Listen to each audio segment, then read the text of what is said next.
Ներքին գործերի նախարարի տեղակալ Արմեն Ղազարյանը մայիսի 26-ին ընդունել է Հայաստանում Էստոնիայի Հանրապետության արտակարգ և լիազոր դեսպան Մարգե Մարդիսալու Կահարին։ Բարձր գնահատելով երկու երկրների միջև ձևավորված գործընկերային հարաբերությունները, կողմերը քննարկել են համագործակցության ընդլայնման հեռանկարները և երկուստեք հետաքրքրություն ներկայացնող մի շարք հարցեր։ Անդրադարձ է կատարվել Հայաստանի Հանրապետություն Եվրոպական միություն մուտքի արտոնագրերի ազատականացման շուրջ երկխոսության ընթացիկ փուլին, կենսաչափական համակարգի ներդրմանը, ինչպես նաև ներքին գործերի նախարարությունում և ենթակա ծառայություններում թվայնացման գործընթացին։ Անդրադառնալով կրթական բաղադրիչին, Արմեն Ղազարյանը նշել է, որ ներքին գործերի նախարարության կրթահամալիրում ոստիկանների և փրկարարների մասնագիտացմանը զուգահեռ նախատեսվում է ներդնել նաև սահմանապահների մասնագիտացված կրթական ծրագրեր միջազգային լավագույն փորձի և ժամանակակից մեթոդաբանությունների հիման վրա։ Նրա խոսքով այդ գործընթացում ուսումնական ծրագրերի մշակման և ինստիտուցիոնալ կարողությունների զարգացման ուղղությամբ Հայաստանը շահագրգռված է միջազգային գործընկերների, այդ թվում էստոնական փորձագիտական աջակցության ներգրավմամբ։ Դեսպան Մարգե Մարդիսալու Կահարը վերահաստատել է Էստոնիայի պատրաստակամությունը շարունակելու գործուն աջակցությունը ներքին գործերի նախարարության մանդատի շրջանակում իրականացվող բարեփոխումներին, կարևորելով փորձի փոխանակումը, ինստիտուցիոնալ կարողությունների ամրապնդումը և թվայնացման ոլորտում նոր ծրագրերի իրականացումը, կողմերը վերահաստատել են համագործակցությունն ընդլայնելու պատրաստակամությունը։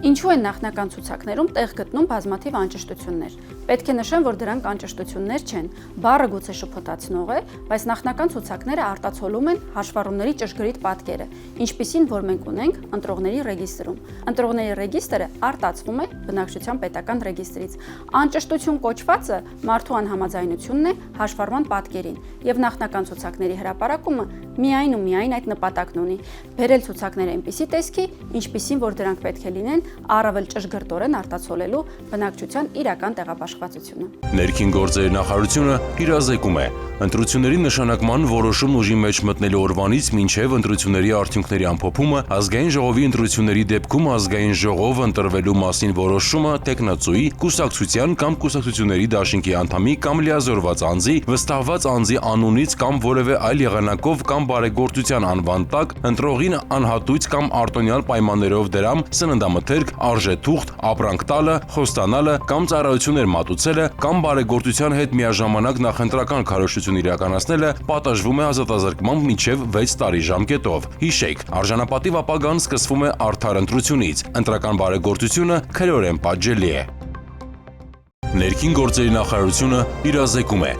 ընտրակաշարք ստանալը պատժվում է մինչև 7 տարի ժամկետով ազատազրկմամբ, ընտրակաշարք տալը մինչև 8 տարի ազատազրկմամբ։ Հիշեք, արժանապատիվ ապագան սկսվում է ազատ ընտրությունից, քո ձայնը վստահություն է, ոչ թե վաճառքի առարկա։ Ներքին գործերի նախարարության փրկարար ծառայության տնօրեն, ներքին գործերի նախարարի տեղակալ Արամ Ղազարյանը մայիսի 25-ին այցելել է Գեղարքունիքի մարզի Հշեջ փրկարարական ջոկատներ։ Փրկարար ծառայության տնօրենը շրջել է մարզային փրկարարական վարչության ստորաբաժանումներում, ծանոթացել Հշեջ փրկարարական ջոկատների տեխնիկական հագեցվածությանը, շենքային պայմաններին ու ծառայության կազմակերպման ընթացքին։ Արամ Ղազարյանը զրուցել է փրկարարական ծառայողների հետ, հետաքրքրվել ծառայողների առօրյայով։ Նա կարևորել է մասնագիտական պատրաստվածությունը, ընդգծելով շարունակական վերապատրաստումների և գործնական վարժանքների անհրաժեշտությունը։ Փրկարար ծառայության տնօրենին են ներկայացվել դեպք պատահարների ժամանակ կիրառվող տեխնիկական միջոցները, հատուկ և օժանդակ գույք սարքավորումները, ինչպես նաև դեպքերին արձագանքելու մարտավարությունը։ Արտակարգ իրավիճակներում օպերատիվ արձագանքման համատեքստում ընդգծվել է ժամանակի կրճատման, Հշեջ փրկարարական ստորաբաժանումների համակարգված գործելու անհրաժեշտությունը։ Արամ Ղազարյանը ներկայացրել է նաև ատեստավորման գործընթացի կարևորությունն ու դրա դերը ծառայության արդյունավետության բարձրացման գործում, ընդգծելով, որ այն միտված է ոչ միայն մասնագիտական կարողությունների գնահատմանը, ծառայողների գիտելիքների և հմտությունների շարունակական զարգացմանն ու ժամանակակից պահանջներին համապատասխանեցմանը, այլև սոցիալական երաշխիքների ամրապնդմանը։ Այցի ընթացքում Արամ Ղազարյանը նաև հետևել է Սևանի ջրափրկարարական ջոկատի նոր վարչական համալիրի շինարարական աշխատանքներին, որոնք ավարտական փուլում են։ Նա նշել է, որ շենքային պայմանների բարելավումը կնպաստի արագ արձագանքման հնարավորությանն ու ծառայության որակի բարձրացմանը։ Փրկարար ծառայության կառավարության տնօրենը աշխատանքային խորհրդակցության ընթացքում հանձնարարել է ստորաբաժանումների գործունեությունը համապատասխանեցնել նոր ռազմավարական մոտեցումներին, կարևորելով արդի մարտահրավերներին հակազդելու պատրաստակամությունը։ Արամ Ղազարյանը հանդիպել է նաև փրկարար ծառայության վետերաններին, լսել ծառայության լավարկման ուղղված նրանց առաջարկներն ու նաև բարձրացրած հարցերը։ Փրկարար ծառայության առջև դրված խնդիրների պատշաճ իրականացման ուղղությամբ տրվել են մի շարք հանձնարարականներ։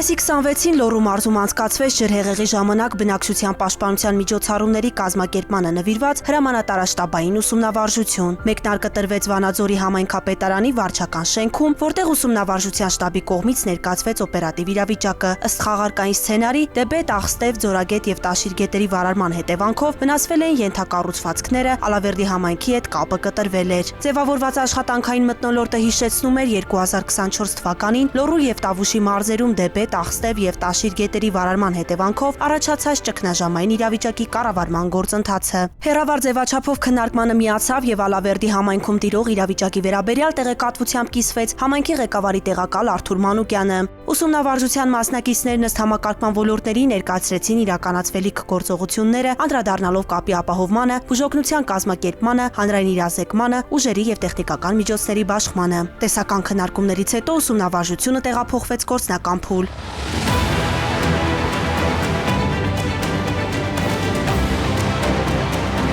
Խաղարկային իրավիճակներում փրկարարական ծառայողների եւ ներգրաված այլ ուժերի աշխատանքին հետևում էր փրկարար ծառայության տնօրենի տեղակալ Արթուր Վարդանյանը։ Ըստ առաջին իրավիճակի, Սանահին կայարանը Ալավերդի քաղաքին կապող կամուրջը քանդվել էր։ Հարակից տարածքները ջրածածկ էին, բնակավայրերը մեկուսացած։ Փրկարար ծառայությունն անցել էր ուժեղացված ծառայության։ Անհրաժեշտ էր այլընտրանքային ճանապարհով տարհանել բնակիչներին, նաեւ տեղափոխել առաջին անհրաժեշտության պարագաներ։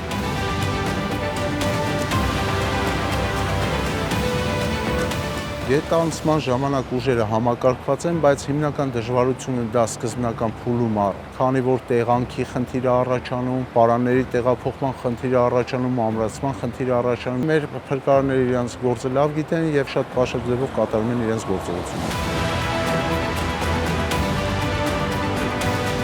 Հաջորդ սցենարային իրավիճակում ջրալցվել էին մի շարք շենքեր, կային արգելափակված քաղաքացիներ։ Ծառայողները փրկարարական տեխնիկայի միջոցով տարհանեցին բնակիչներին եւ տեղափոխեցին անվտանգ գոտի։ Երրորդ սցենարային իրավիճակում Ալավերդի համայնքի բնակիչներն ահազանգել էին ներքին գործերի նախարարության 112 օպերատիվ կառավարման կենտրոն հաղորդել տարածքում զգացվող հոտի մասին։ Քիմիական աղտոտվածության գոտում վտանգի հնարավոր աղբյուրը եւ դրա տարածման մասշտաբը գնահատելու նպատակով քիմիական հետախուզական եւ արձագանքման խմբերն իրականացրեցին մշտադիտարկման ու նմուշարման աշխատանքներ։ Կարևորելով ուսումնավարժությունների դերը, փրկարար ծառայությունը մշտապես անցկացնել է ուսումնական վարժանքներ, դասընթացներ, որպեսզի համագործակցության մակարդակը առավել բարձր լինի եւ միաժամանակ մեր կարողությունները առավել բարձր լինեն, հնարավորինս արագ արձագանքելու եւ վտանգավոր հետևանքները մեղմելու համար մեր ցանկությունն է, որ այն ամենը, ինչ մենք տեսանք եւ ինչ կատարվեց, մնա բացառապես որպես ուսումնավարժություն։ Ուսումնավարժությունը թույլ տվեց ստուգելու եւ փորձարկելու Լոռու մարզի արտակարգ իրավիճակներում գործելու եւ Ալավերդի համայնքի աղետների ռիսկի կառավարման պլանների կիրառելիությունը, ինչպես նաեւ ամրապնդելու ջրհեղեղի պայմաններում բնակչության պաշտպանության միջոցառումների արդյունավետ կազմակերպման եւ անցկացման ուղղությամբ կարողությունները։ Եթե ձեր հասցեում հայտնաբերել եք անծանոթ մարդու տվյալներ, ինչ անել։ Տվյալ պարագայում անպայման պետք է դիմել ոլորտի լիազոր մարմին, միգրացիա եւ քաղաքացիության ծառայություն։ Նման իրավիճակ հնարավոր է, եթե այդ հաշվառումը պահպանված է դեռևս վաղուց, գուցե տվյալ բնակելի տարածքի նախկին սեփականատերերի կողմից կատարված հաշվառում է։ Մենք իրավիճակը շատ արագ անմիջապես կշտկենք։ Ներքին գործերի նախարարությունը իրազեկում է հավաքին մասնակցելուն հարկադրել է անձի կամ նրա մերձավոր ազգականի կամ մերձավորի նկատմամբ բռնություն գործադրելու, գույքը ոչնչացնելու, վնասելու, վերցնելու սպառնալիքով կամ շանտաժի միջոցով, ինչպես նաև հավաքին մասնակցելու կամ հավաքին մասնակցելուց հրաժարվելու նպատակով նյութապես շահագրգռելը պատժվում է ազատազրկմամբ մինչև 5 տարի ժամկետով։